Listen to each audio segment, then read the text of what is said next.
What is up, everybody, and welcome to this episode of the Mentors Collective. On this episode, I have someone really, really special for you guys. Got connected with this guy on Instagram about a few weeks ago now, and I've been following him. He's been super inspiring for me, and I know he's going to give back a ton of value to you guys. Just a blast to listen to. Highly suggest following him on social media. Kaden is a personal development coach and one of the best that I've talked to, and he's going to just walk us through some steps in personal development, but I'm really just going to kind of let him take it from here. Kaden, thank you so much for joining me on this show. Thanks for having me. It's great to be here. Absolutely. And as entrepreneurs, personal development is so intertwined in our day-to-day life, more than I would like to say just about any other profession. So I really want to just take this episode and talk to you about your personal development journey and how you kind of guide your coaching students through that journey as well. And there's so many aspects that go into it. I know we can probably spend unlimited time talking about all the different facets of personal development, all the things that go into it. But let's just try and break it down and do this simple for people who are watching, who really maybe haven't started to take their own personal development journey yet. What would you say to somebody like that? What does that journey look like? Well, if you haven't started, I would say, what are you doing? Because things are happening all around us that kind of cause us to kind of be more reflective, and especially collectively right now with everything happening with the pandemic, it's really causing us to look at where our priorities lie. And I think it's really important that we start to look at that sooner rather than later. So the sooner you can get to this, the better. And it's really just about making how you feel a priority. And if you're doing that, I think you're kind of on the path already. So you may already be doing it without even knowing it, because that's really what it's about. It's about feeling good. It's about being at peace and just really deeply connecting with yourself. I think that's such a good definition of personal development. I know I've heard it kind of defined all sorts of ways, but making how you feel a priority, I think is kind of the overarching theme of how this goes. And if you feel good, you're going to do good work. You're going to be happy. You're going to be more productive. Everything just kind of ebbs and flows once you get that down. Yeah, so exactly. Where to start? And I'll just start for me, it was just surrounding myself with it. And that was consuming content from the gurus, the Tony Robbins, following, accounts on Instagram that aren't going to get me in these black holes of jealousy that people get themselves into, but following accounts that actually inspire me and give something back. So that's kind of how I got started several years ago. And from there, just followed some of my gurus and my mentors, my digital mentors. And they were my coaches per se, in that my own personal development journey. What would you say to somebody who just wants to get started and take that first step? Yeah, I think that's actually one of the best ways you can go about it. And I know for a lot of people when they're starting out in personal development, they don't have the resources to really spend, to hire a coach. And I know I was there, years ago. I would have loved to have had a coach that could just, give me these tools. But what's so beautiful is you can find it in the great books. So you can follow people that are already where you want to be, and you can kind of model their behavior to get yourself the same kind of results. And I actually wrote a book called Coach Yourself. It's an ebook. It's coming out on the 4th. And I was so surprised because on Amazon, it went #1 already, and it's in pre-order right now. So that was really exciting. But I feel like that book is just a way that you can find the tools that expert coaches use, and you can do it on a budget. It's a really inexpensive offering. It's 99 cents right now. And it's just one of those ways that I can give some tools to people that I would have loved to have found, when I was starting in personal development. Absolutely. And you have another book, the Daily Playbook, which we'll kind of break down later, but that's a really cool tool. I know we spoke about it last time to kind of track your journey and keep yourself on the right path. And we'll really kind of go into detail that at the end. But yeah, of course. This is actually a question that I love to ask my guests at the end of the show, but I think it's super relevant to kind of get it in now because it's exactly what we're talking about, is what are those books and who are those mentors that you suggest, that you follow, that you think are really worth investing your time into consuming? This is a great question. It's a question that comes up often, but I really feel like it's important for people to kind of listen to who they feel called to. So there's been different times where I've wanted more of that nurturing side. I know I went through a really, really awful breakup a few years ago, and that really set me on fire for my personal development journey. I really hit rock bottom, and I just felt like everything in my life just felt like it was falling apart. It was just a really rough time. And at that moment, you know, Louise Hay came into my life, who's very much, I mean, she was the grandmother of so many people, but like she was kind of like the person that really introduced me to like affirmations and self-love.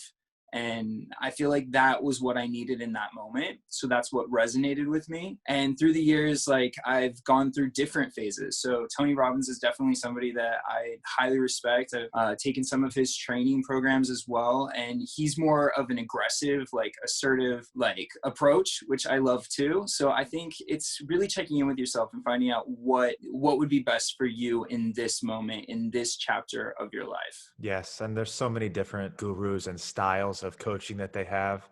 Tony is one that resonates with a lot of people, so I always Mhm. say it's a good place to start. But there are so many of Definitely. them. And how was this coaching course, or the whatever you went through that he put out? Did you enjoy it? Did you find value in it? Yeah, I definitely find value in a lot of Tony's teachings. You know, there's so much that he's put out, and he's kind of like the one that everybody looks up to in this. He kind of created in a lot of ways. I mean, Jim Rohn was kind of the person he looked up to growing up, but he really took it to the next level where life coaching became a profession. So I give him a lot of props for that and really putting it to the forefront. There's a lot of value there. But what's so beautiful is, you know, if you look at any of like the masters, they're all kind of saying the same thing in different ways. And that can Yes. be really inspiring for anybody out there. So it doesn't matter if you're a real estate agent or you're a singer or you're anything under the sun, you know, your voice is going to translate in different ways. So you might be doing the same methods that Tony does as a coach, but you're going to come off different because your personality comes in, your style comes in. It's the same with any business. Yeah, yeah, it's so crazy. It's true. You hear the same message over and over again from different people being regurgitated in slightly different ways. But Mhm. eventually that message like clicks and sets in. And maybe it's just one like spin or one person that you connect with that just like delivers it to you the way that you need to hear it. But that's where like really surrounding yourself with it really is so important to me, because they all might be saying the same thing, but it might not all be resonating the same. And Yeah. you really like, you don't know who's going to really resonate with you and stick with you. And eventually it will. And I feel like books are a really great way to go about this because there's very few experiences in our lives where we are one-on-one with someone. But when you're reading a book or you're listening to an audiobook, you're one-on-one. You're giving your undivided attention to this person. And this person has taken a lot of time to write this book and to share their wisdom. And I think that that's just such an incredible medium to really connect with these people that we feel drawn to. Absolutely. Now, the golden question, your top 3 books. What books have you read that really changed your life and inspired you? So The Seed of the Soul by Gary Zukav was really instrumental in changing my kind of trajectory in life. And then Mhm. also A Return to Love by Marianne Williamson. These are more on the spiritual tip, but those were two books that really got me to anchor myself and ground myself in like the heart-centered place. So to make the heart lead you and have the mind come in service to the heart. And I think that that's how we become really powerful in the world. Very interesting. I'll have to take those titles down. I'll share them in the description as well Yeah. for everybody to check out. Okay, awesome. That's super helpful for everybody. Now, Mhm. just changing trajectory a tiny bit and right along the lines of personal development. It's your habits. It's the stuff that you do day in and day out that is really going to kind of mold who you are every day and the kind of mood Mhm. that you're in.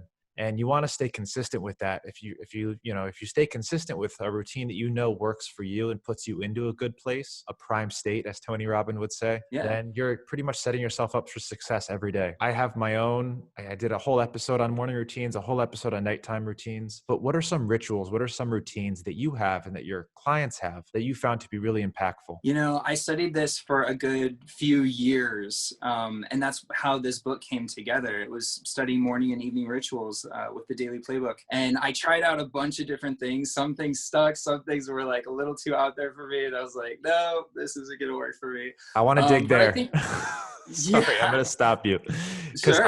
I did the same thing. Yeah.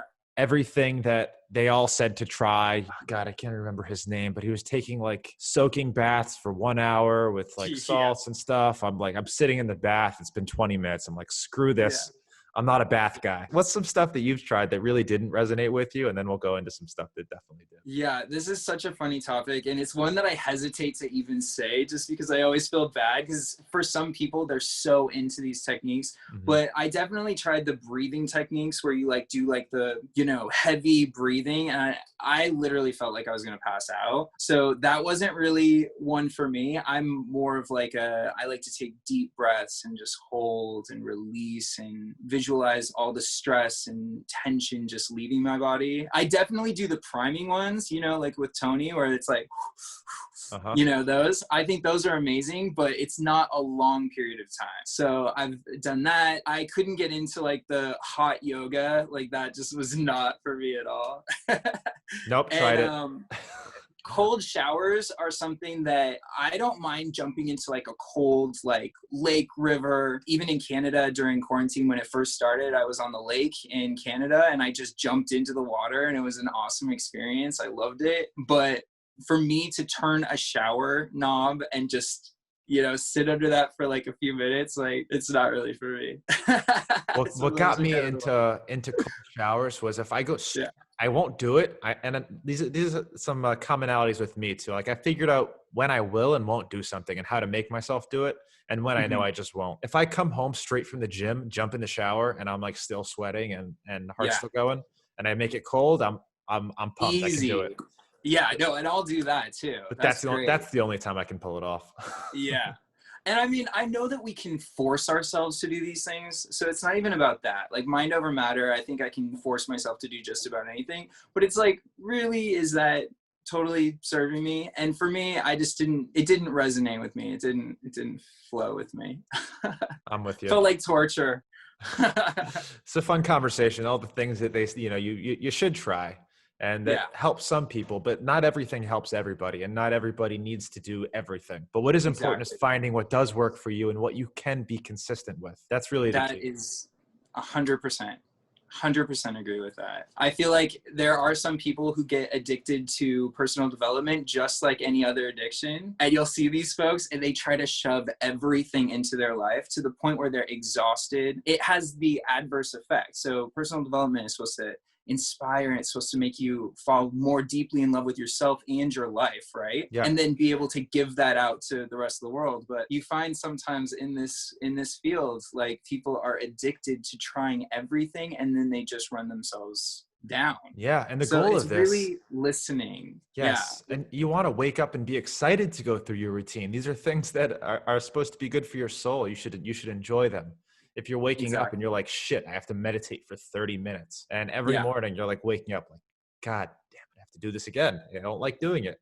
It's probably not going to be part of your routine, and it's probably not going to be good for your soul. Well, and I even think the term meditation, for so many people, that's a very loaded word. So maybe people have tried meditation before, or they have some weird visual. I know when I first started with meditation, I just had this visual of somebody kind of like losing all thoughts, and that just made me think of like brain dead. And it made me feel like, okay, I'm going to go be a yogi sitting on a mountaintop, like completely free of all thought.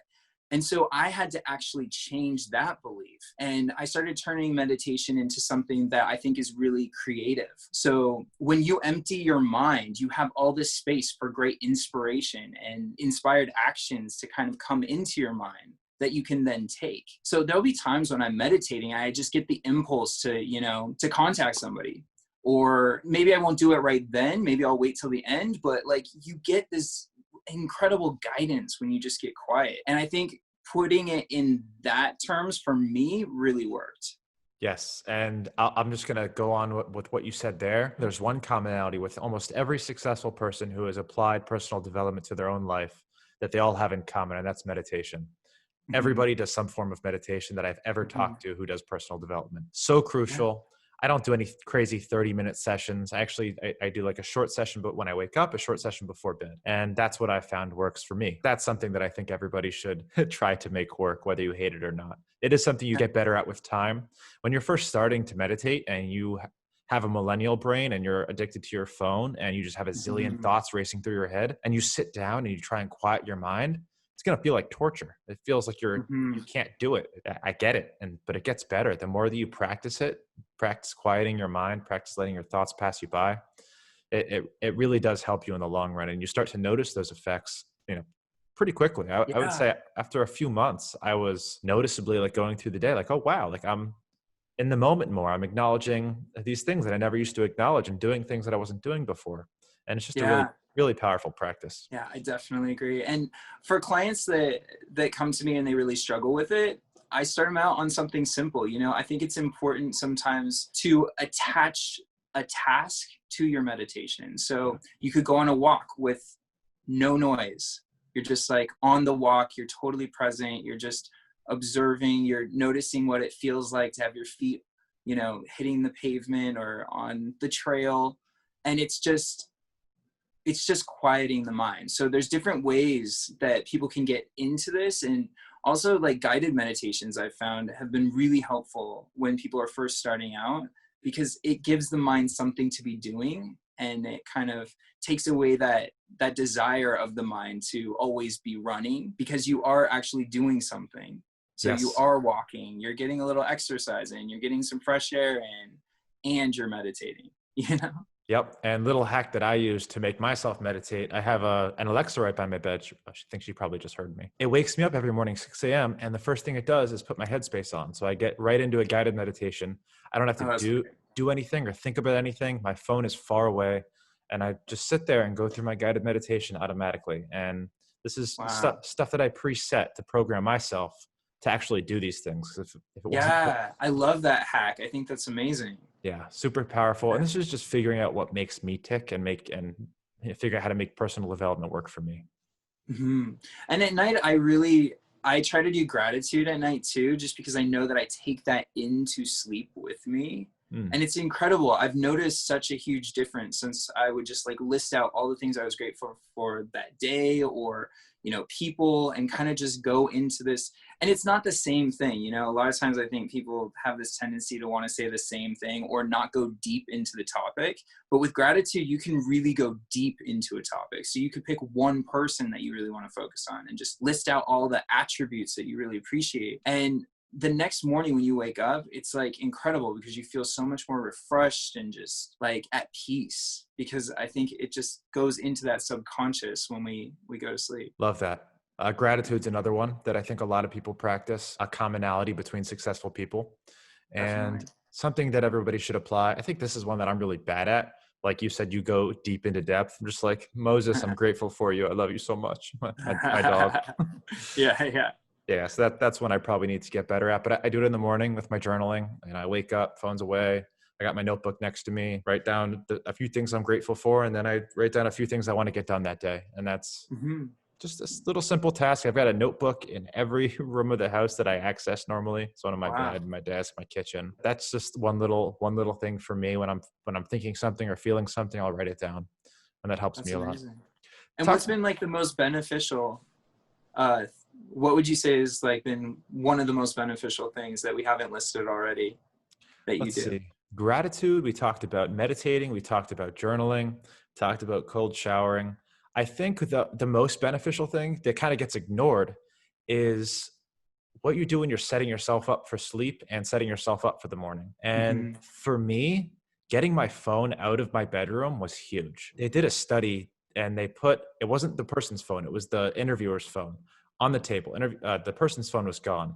Just by having it there, their brainwaves lit up. And I found that so significant for me too. When my phone is on my dresser, charging right next to me, I don't sleep as well. I don't get to sleep as soon. I wake up, I grab my phone, even though I know I'm not supposed to. When my phone is Hmm. gone, it's out of my room. Not only do I fall asleep faster, I sleep better. And when I wake up, I'm actually able to get through my exercises before ever going to grab my phone. As soon as you get your phone, you're into your day. You're checking your emails, going into your Instagram DMs, checking your likes on your last post. So Hmm. getting the phone out of there and replacing my phone alarm with another alarm was huge for me. I know, really old school alarm in my bathroom. I've got my Alexa alarm, turns my lights on. It's a series of little hacks I've had over the years. Also, Hmm. going to the gym in the morning. And this was something I wasn't able to do before. I wasn't able to wake up early enough. Now a little hack, and I don't know if this is going to be good for everyone. As a medical professional, I don't endorse this, but I sleep with a full glass of pre-workout right next to my bed.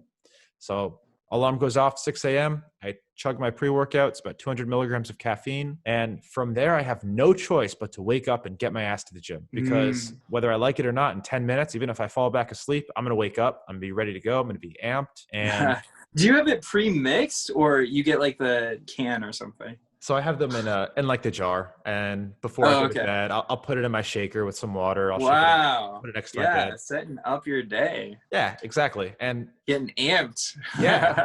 All you need is 2 seconds to wake up, chug it. It takes about 5 seconds for you to wake up and then start questioning yourself. Like, I don't need to wake up this early. I can just go back to bed. You know, I'll skip the gym today. Yeah. That doesn't kick in. That is one I've never heard, though. The pre-workout right next to the bed. That's like, you're going to have endorsements coming at you for that one. Yeah. And I recommend Tier 1 pre-workout. It's got 5 clean ingredients and I love it.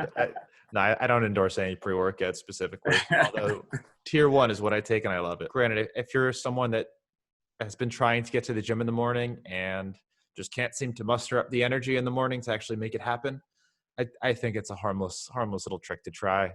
100, 200 milligrams of caffeine gets you out of bed, gets your heart going, better than not going.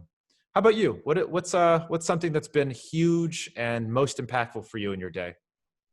Well, in the morning when I first wake up, I spend a few minutes. I know some people just jump out of bed, but I spend a few minutes just in gratitude. Like, I'm thankful for the bed. I'm thankful for the night's rest. I'm thankful for my pillow. I'm thankful for all these things. And I just kind of like enjoy that feeling of like no thought, you know, just laying there, just enjoying that feeling. And then I'll bounce out of bed and I try to get outside as quickly as possible. I think my mind will instantly want me to, you know, start getting into my day. So I force myself to just get outside because like, I don't want to get stuck indoors, you know? So I'll go for like a walk, or, you know, sometimes I'll make a coffee and I'll just take it for a walk, but I like to get outside, and I have a walking trail pretty close to me. So I just get out in nature, trees, bunnies, so many bunnies. It's crazy. Like squirrels, just all that. Like, I love all that. It's just nice to just get on the trail. For a while, I don't even listen to anything either. So I'm not like checking my emails. I'm not listening to anything. I just completely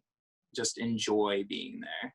And then maybe 20 minutes in, I'll start like listening to like a podcast or an audiobook and put something of substance in that's like really positive. And then when it comes to news, I just peek at it. So I don't like to get sucked into like the news. I really just like to look just to be informed, but then kind of put it away. Yeah, I try to not consume any news at all. And by the way, California sounds beautiful. You just walk out and there's bunnies everywhere. We could all be so lucky. People are probably listening. I feel very fortunate. Yeah, I feel very fortunate. I would love to walk out of my house and see some bunnies. Bunnies make anyone. I mean, they're happy animals hopping around. All fluffy. You know, bunnies are hilarious. I've learned a lot just watching them, because I think they're the perfect example of that fear that like humans kind of have. Like, they get so scared. You can just see like they're just racing with fear. And I'll talk to them. I try to calm them down, you know, but it's kind of funny. Like, now it sounds crazy that I'm talking to bunnies, but not at all. I'm imagining it. I see that in people though. You know what I mean? I see that in people. People are so afraid. It's just overcoming that fear and being able to like, you know, go out and do the things you really want to do in life and talk to the people you want to talk to and have the conversations like we're having right now. Like, I just think that once we can overcome those fears, like life just opens up. Yeah, one of my favorite quotes of all times. Everything you ever wanted is on the other side of fear, and it's so true, so true. And I mean, it's tough, you know, breaking fear, putting yourself in uncomfortable situations, and most people are never able to figure that out and figure out how to do it. And I'm sure this is probably something that coaches really harp on, because if you can master this, if you can master putting yourself outside of your comfort zone and taking chances and confronting fear, coming out on the other side, that's where real change happens. Yeah. And from personal experience, I've had so many fears in my life that I've had to overcome, but I've learned the methods that work, and it's really wild. Like, I used to be so afraid of driving. Like, I lost a friend in high school and it just made me really fearful. Like, I just could not, like, I would do it, but I would just feel like so much anxiety. And I finally got to the point where like I was able to do the methods and I was able to like reprogram my brain in a way where now it's like nothing for me. It's like I can just jump in the car and be totally fine. And that's just one area of my life. There's so many areas where I just had these deep rooted fears, and it's like you just have to chip away at them little by little, and before you know it, you're just like really enjoying life. Yeah, yeah, absolutely. That's amazing. And I'm sure this is an hour-long conversation on itself, but Mhm. what are some steps people can take to chip away at their fears and overcome those things? Is there anything you suggest people do? Well, I think one of the best things you can do is realize that being safe, playing it safe in life, is actually stealing your life from you.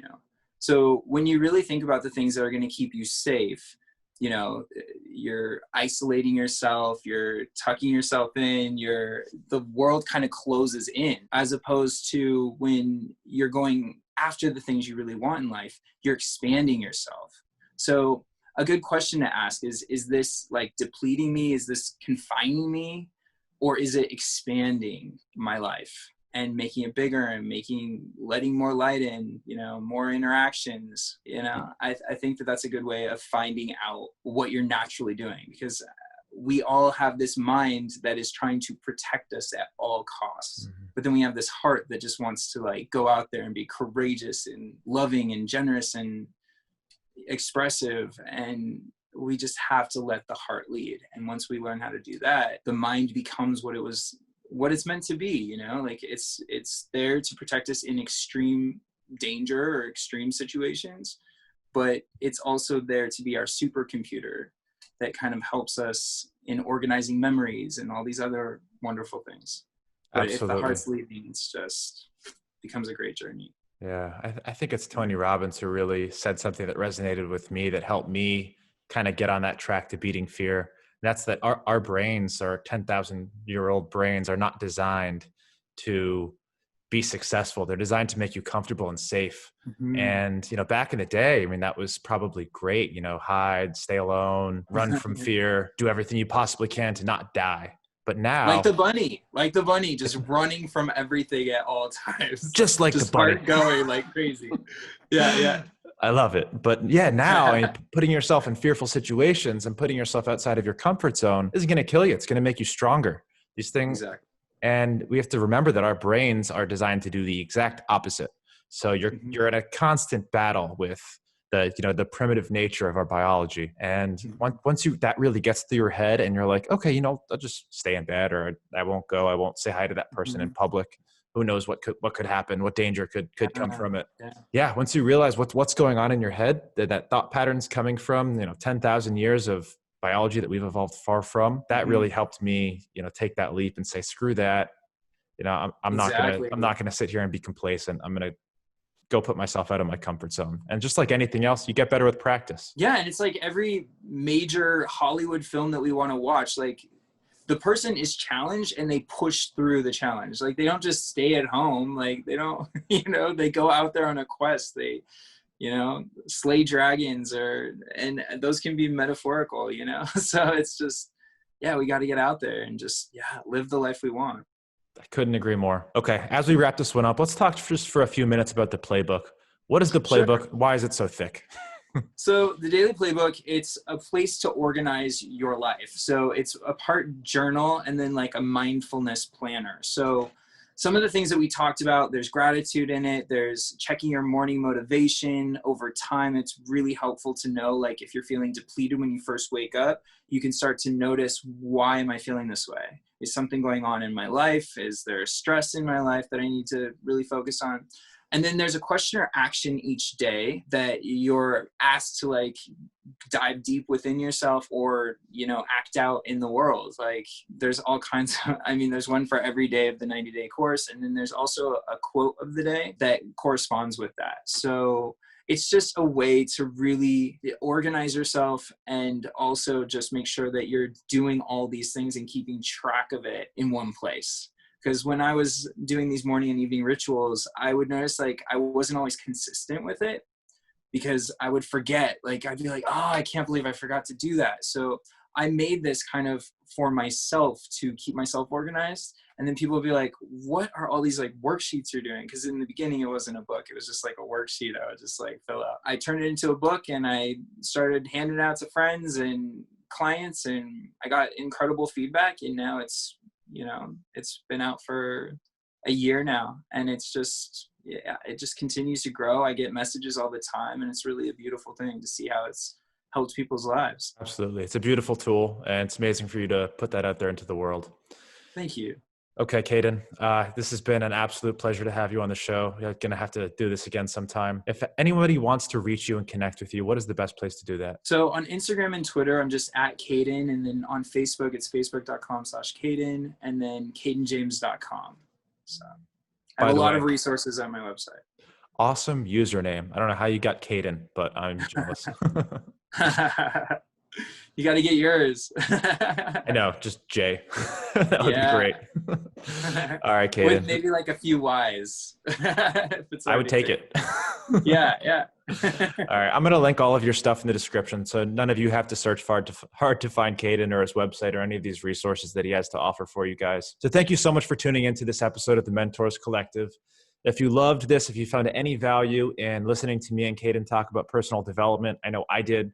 I need to have this stuff reinforced for myself as well. Please take a screenshot, tag me, tag Kaden. His username's super easy to find, Kaden, and I'll get you some free gear from the Mentors Collective. Hope you really enjoyed this episode. If you're not already subscribed, please press that subscribe button and drop us a review. Till next time, guys. Thank you. Thank you. See ya.